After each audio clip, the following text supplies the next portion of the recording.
Lever, R. From the moment we started, we knew there was something special about it. Sawyer, SK. There was a feeling that this was going to be not just another run-of-the-mill war movie. Jefferson, RT. It was like an opportunity for a great breakthrough for a black actor at the time. Jimenez, P. Robert Aldrich, the director, he was kind of a tough guy. Posey, S. He wanted it to be as authentic as he could make it. Pinkley, VL. He wanted to make a war film that was ugly, that was brutal and vicious, and nobody was good.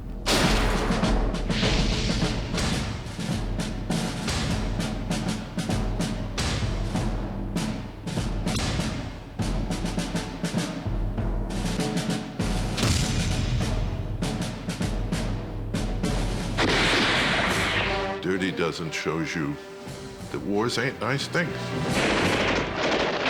It was a fine, fine film, even though people did say that it was horrific and everything else. Up through, let's say, the mid-1940s, up to the end of the war films were essentially about the squad, about a group, about Americans working together to win the war. If you think of any traditional mainstream movie made right after World War II, that was all about, if you will, properly memorializing the sacrifice that so many people made to win that war. Then you started getting more reflective films about the war and what was going on in the war. You had something that people were a little hesitant about at first, like The Desert Fox, where all of a sudden we were supposed to see the German enemy as a hero in some way. And so the shifting grounds of the war film into the 50s changes the attitudes towards the war. By the time you get to Dirty Dozen, it's really about something else. It's about people who really just want to survive the war. Look, you little bastard, either you march, or I'll beat your brains out. With the demise of the code office, you had the ability to use four-letter words which gave more realism to the films than you had had up to that point. By the time you get to the Dirty Dozen, they can get away with a lot more. My first novel is The Dirty Dozen, and I had about 500 some odd pages finished and had long since run out of money. So I had the West Coast editor of Dell and Random House take it and get me a motion picture option. Aldrich had tried to buy The Dirty Dozen before it was published, but MGM had purchased the rights. And then finally he was brought onto the project by Kenneth Hyman.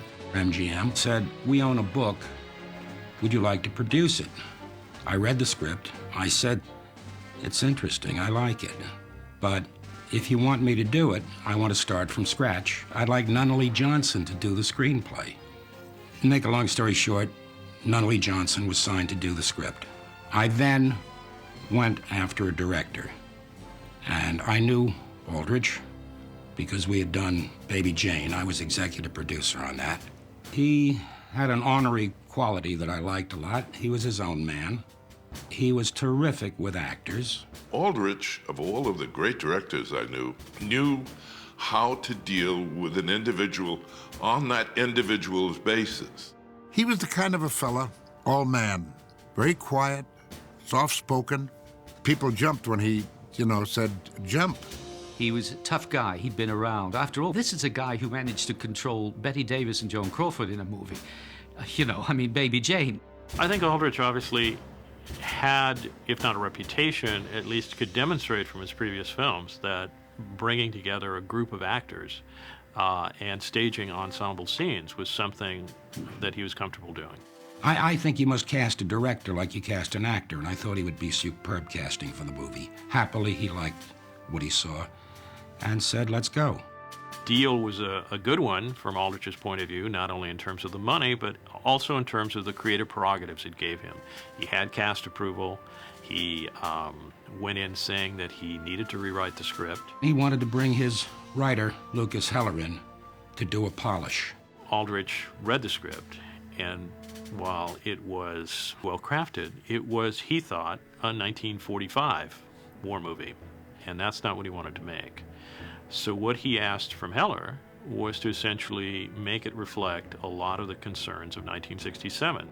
And in reworking it, they turned it into this sort of anti-authoritarian, anti-war movie. Out, up, 1, 2, 3, 4, 5. In casting a project like this, I think Aldrich understood that he had to cast from a diverse group of actors that would indeed reflect the diversity of wartime.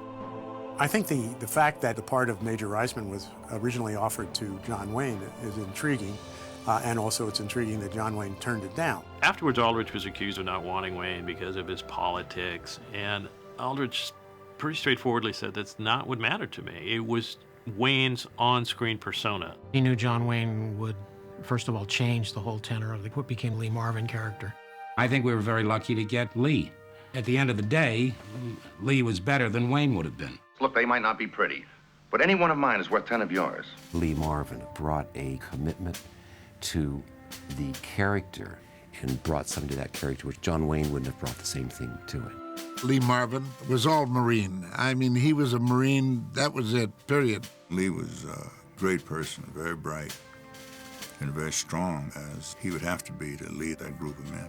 Now, you've got a job to do, mister, so move it. Yes, sir.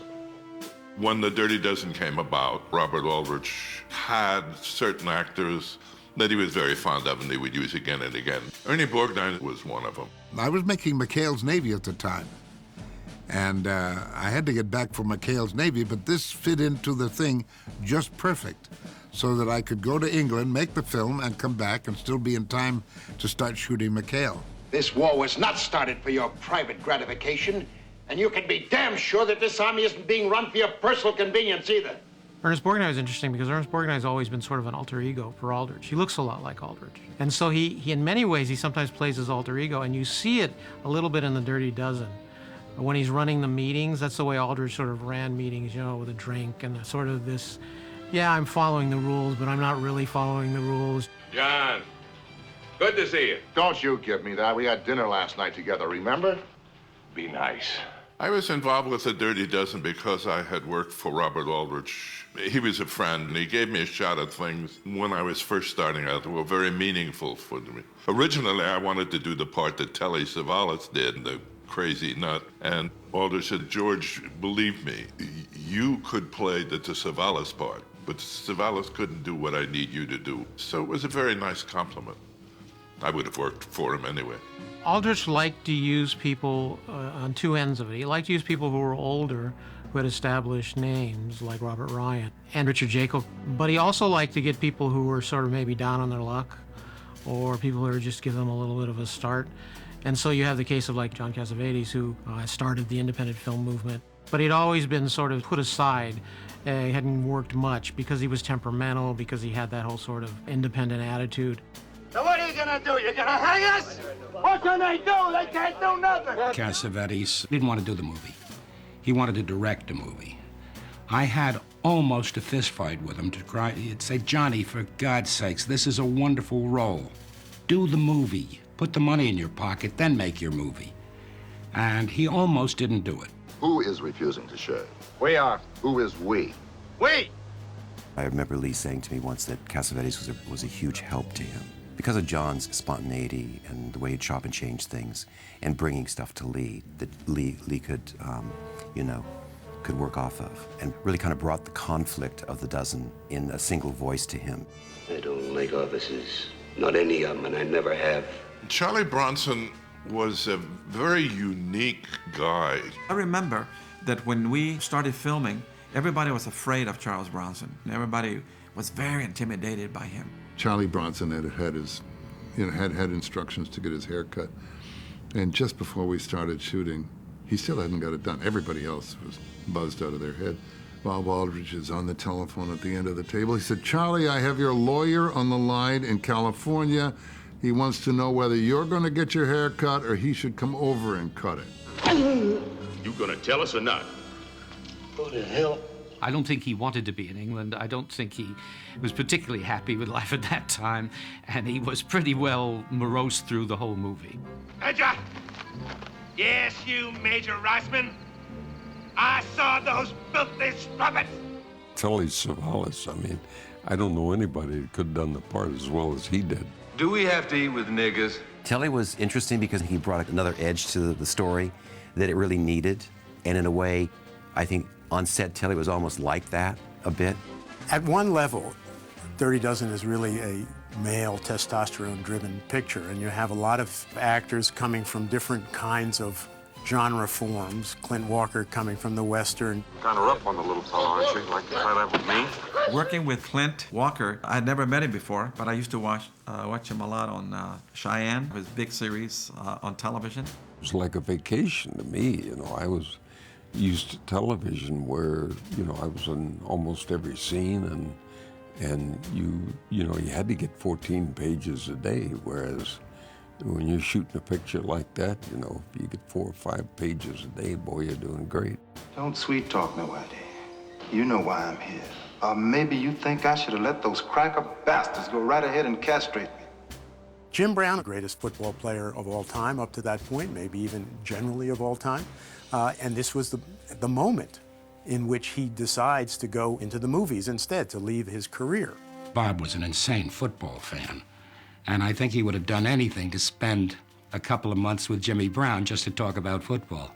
I had a great opportunity because of him, you know. Any other director, I don't know if it would have worked because I didn't have a lot of experience at the time. Bob Aldrich sort of deleted some of our parts to make room for Jim. In fact, I was supposed to do a rain dance and didn't get to do it, and I was very disappointed. It was great for me right from the beginning because every one of those guys adopted me and helped me. It's almost like having, you know, 15 acting coaches, because I was a rookie, you know, and if they wanted to destroy me, I would have never been able to get a word out. So I think there's quite a lot of pressure on him, a lot of pressure, and I think he felt it amongst all these actors. I think he did a very nice job. He certainly enjoyed London when he was there. It was one of the best times of my life from the standpoint of working on something that I like and the nightlife.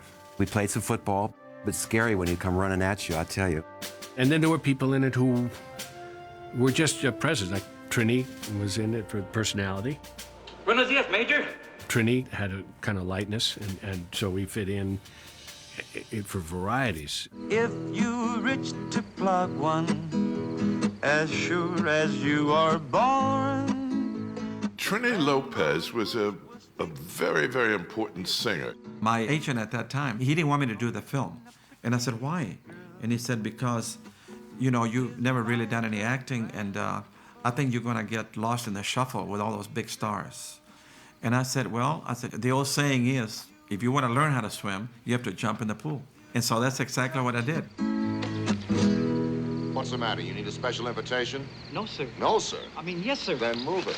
Ken Hyman said, I got a little problem. I said, what is it? He said, Bob Aldrich is going to show up next week, and we didn't have any actors to see for the second half of The Dozen, which we're not bringing from New York. I made a bunch of calls and put together a list of people for Aldrich to see. And it wasn't a big list, so that pleased Bob because he found the 6 people that he wanted very quickly. You've got one religious maniac, one malignant dwarf, 2 near idiots, and the rest I don't even want to think about. Auditions came up, and actually I was there ready to audition. This was the biggest break of my career. Call came through about Dirty Dozen. Would I go for an interview? So I said, oh, wow, yeah, meet Robert Aldrich, wow. He was just an awesome man, you know. I think the interview probably lasted about 10 minutes. And there we were, I was cast. So that was not quite my first professional role, but it was pretty close. I was hired as an extra. It was the best job I ever had. I had one line. My line was, Number 2, sir. The fresh faces were fillers, if you will. They had to be competent, obviously. They had to be interesting looking. Some of them went on to build exciting careers. So now, if you Dirty Dozen have no objections, we will start in right now. When we went to rehearsals, we were all there, and it was at MGM Studios on one of the sound stages in London. We had rehearsal period around this great big table covered with green cloth, like a pool table. It was a huge, long thing. There was a chair for every actor with their character's name on the back of the chair. And in front of each of the chair was the most beautiful red leather-bound script and script cover with the Dirty Dozen. The whole cast sat around with Kenneth Hyman and Bob Aldrich, and we went through the whole script. I think the magic happened the first day I saw the cast together. I mean, walking through the rehearsals, the chemistry was very exciting. We had 2 weeks of reading, talking, training that we continually showed up for every day. It was taken very seriously. They just went all out with it. We did a lot of rehearsals. Saves a lot of time on camera. I think it was a big help for everybody getting acquainted with each other and learning who was playing what characters, and a lot of script changes were going on the back of the rehearsal and during the rehearsal. I mean, I was given a wonderful opportunity because Clint Walker, who was playing Posey, the character was a Native American, and Clint interrupted the proceedings because we were reading through the script and said, "Mr. Aldrich, I think it is incorrect in my position as a star in Hollywood and someone representing the American Indian people to play this stupid scene where I have to pretend to be a general." And Bob Aldrich looked up and looked down the table and said, "You with the big ears, you do it." Where are you from, son? Madison City, Missouri, sir.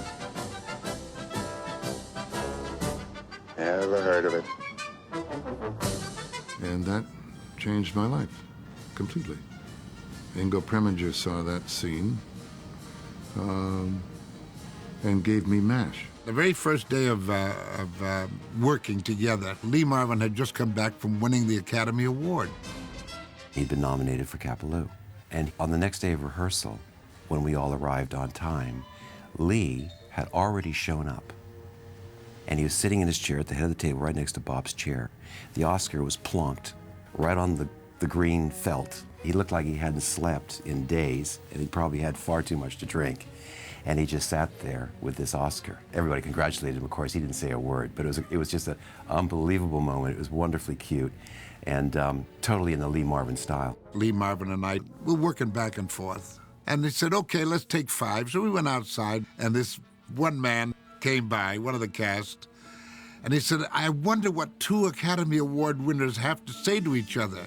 And without missing a beat, he looked up and said, "You'll never know," and went right on talking. And I looked at him aghast. I said, "How can this man be like that?" But that was Lee Marvin, you know? Sure. Lee was in his drinking period during Dirty Dozen, and Lee could drink a lot of alcohol. And it seldom affected his work, but he was at war with the producer. Lee was slowing the production down. Charlie was going to kill Lee. He was physically going to attack Lee. I said, "Charlie, wait till the picture's finished." I remember the difficulties was mainly what they call the bloody weather in England. We would go on location, drive way out, and we wouldn't shoot 1 foot of film because we couldn't see in front of our faces. I remember nobody did what they did in the rehearsal. Nothing was done that was actually done in the take. And just before the take, all kinds of things changed. Chewing gum, jackets were taken off, all kinds of stuff appeared and disappeared because everybody was doing their thing, you know, trying to be an individual in a line of 12. Those are the 2 guys that got water slow. When I used to line up my boys, mid-dozen, and I'd go down the line like a sergeant major, checking their costumes at the buttons, you know, you'd got 2 done up. Well, I'd get from one end to the other, and I'd done them all. But of course, by the time I got to the end of the row, the top is now mainly Mr. John Cassavetes, being a method actor. Of course, he's all undone again. You tell him we've all had it. Quiet! In every scene that we had, the Dirty Dozen lineup, Aldrich allowed a lot of freedom. And Cassavetes was always doing something. Right, soldier? No, sir! No, sir, what? No, sir! I am not going to shave, sir! I'd never know what would come out of John's mouth, nor would anybody else, from take to take. Mafia has landed! Whatever Franco says, Franco does! We would be riding in the car on the way to location, and one morning I said, "John, I've been watching your dailies, and I think you're going to be nominated for an Academy Award." And he thought I was crazy. He says, "Trey, what are you talking about?" I said, "I'm telling you, that's all. I'm just saying this, you know." And he was the only one that was nominated for an Academy Award for the Dirty Dozen. Blimey, they're filthy. We certainly shot a lot of film.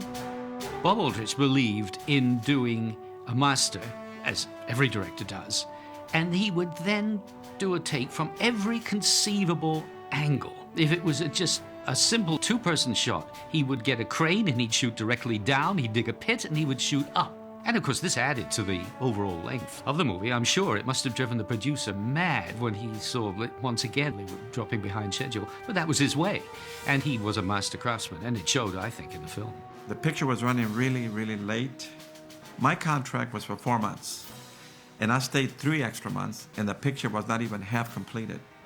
And Frank Sinatra was in London, and he invited me to dinner, and he said, I understand that your film is really running late. And I said, yes, they are. And he said, well, you know, he said, you're really hot with your career, and the public is very fickle. I think they'll forget about you. And he said, I think you should go back to your career. And I said, well, do you mean I should leave the film? He says, yes. So he came back to Bob Aldrich and said, I'm out, I'm gone, I'm finished. You know, you've gone over your time, I'm done. And so we all showed up for the scene in the forest, and we were waiting around, and we noticed it's 11 of us. Well, where's Trini? And finally, somebody shows up and whispers into Bob Aldrich's ear. More consultations going on. Finally, it's announced to us that Trini has pulled out of the movie, and we're going to have to rewrite that scene. So finally, they rewrite a scene where Jim Brown joins the other 10 of us by then. And Lee Marvin says, Where the hell you been? We're 6 minutes late. We've been looking for Jimenez. And we found him hung up in an apple tree.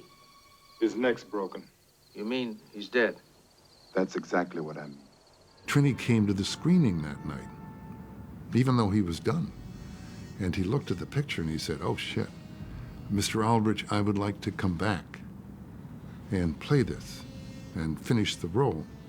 And Bob Aldrich said, you're hanging in a tree, Trini, you know, you're out of here. Carol Rosenblum, who owned the Cleveland Browns, visited the set one day, wanted to get Jimmy to come back to play football. Art Modell really made a mistake because he gave me an ultimatum. You know, when you're making a movie, you don't leave. You know, that's one of the laws of being an actor. And so I retired on the set of The Dirty Dozen, called a press conference, and announced my retirement.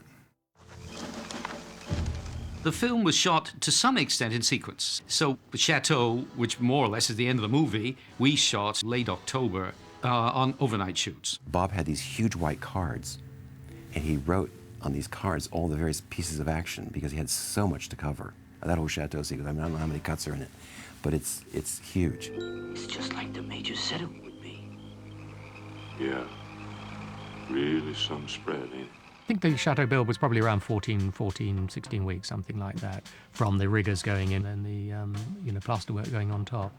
Although the chateau was only to be seen at night, it didn't mean that the finish in any way was made easier because of that. You know, the finish still had to look very good. I was there when they were shooting. They had the chateau set up, and I was just overwhelmed by what the chateau said. I mean, I came around between some caravans and looked up, and there it was, right out of my head. I will always remember where the big blow-up is to happen. There must have been half a dozen cameras there, so there's Arriflexes everywhere. The chateau had to have sections of it pre-built and planned so that when it exploded, the front of it, over the door, balcony, all sort of came away with an explosion, so it had to look convincing. Robert Aldrich says, now look, you guys, when this goes up, I want you to flinch. Don't just sort of look at it. It's supposed to be a big explosion. Well, we didn't have to act at all. They set so much explosives in this thing that when it went up, we nearly dove under a rock to get away from the thing. Boy, did it blow up. We were about, I guess, 25 miles out of London, and London heard the boom. A lot of complaints from the neighbors. That sequence at the end where the Germans, including women, are down in the bunker and we pour gasoline on them, I'm sure Bob Aldrich considered removing that sequence from the picture. I'm sure, because I know for a fact, that a lot of people of the studio heads wanted that sequence out of the picture. Jefferson! When I give you the signal, set him off 1, 2, 3, 4, and get the hell out of there! I heard that they would put him up for an Academy Award if he took out that part. And he thought about it for a moment, just a moment, and I know he said, "No, I won't do it." "Why, Bob? You can win an Academy Award if you do it." He said, "Look, I don't care about Academy Awards." He said, "I just want people to know what a hell a war is." And he didn't win the Academy Award, but they left it in. Come on! Jefferson bastard! As it turned out, how much poorer it would have been if they tried to fudge the ending and do that and make it slightly more humane. It wasn't supposed to be. We weren't humane soldiers. Jefferson! That whole business at the chateau was done in the military reports at the end of the novel. It wasn't played out. I thought that Aldrich was a lot gutsier than I was in the ending he made of the movie. At the time, people said, this is so violent, this is terrible, we don't want to see this kind of film, even though it was the biggest grosser of the year. It saved MGM's ass. It really did. They were going down the tubes. American critics, and Aldrich was very aware of this, panned it. Didn't like the violence, didn't like what they thought was, the glib, macho behavior. Whereas European audiences saw something very different. Aldrich himself pointed out, they made the connection between the scene at the end in which people are burned up with gasoline and the napalm that was being dropped in Vietnam. That's a connection he wanted made. But consciously, subconsciously, that connection is what made The Dirty Dozen one of the first of still evolving change in the war movie genre. 1967, this is another kind of cusp that Aldrich wanders into by luck or by chance or premeditation or whatever it is. It's Black Power. This is when Black Power comes in 1967. What is this, anyway? Uncle Tom week? I love the character because the character had a lot of dignity, and it was almost a breakthrough at the time for a black actor. Bob was so conscious of what was going on in the country, and I think he was very careful in the movie to make sure that my character, had the dignity. The anti-authoritarian piece of the film was lucky timing. The timing just worked. The timing for the movie worked. 5 years earlier, 5 years later, it might not have been as big a success. The film is still popular today. It's referenced in movies, it's referenced in TV shows. Everyone knows what the Dirty, even if you haven't seen it, everyone knows the title Dirty Dozen. But I think on a subtler level, one thing that Aldrich did with that film was to say that you could make an anti-war film within the system and still have it be an anti-war film.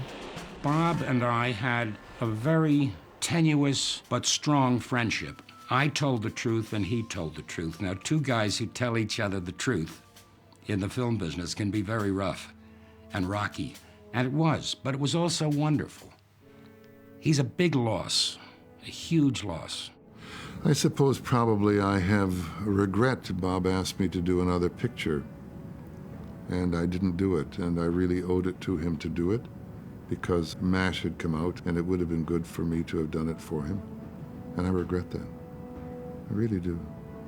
I regret because I was rushing off to do other things that I thought, and I just didn't recognize how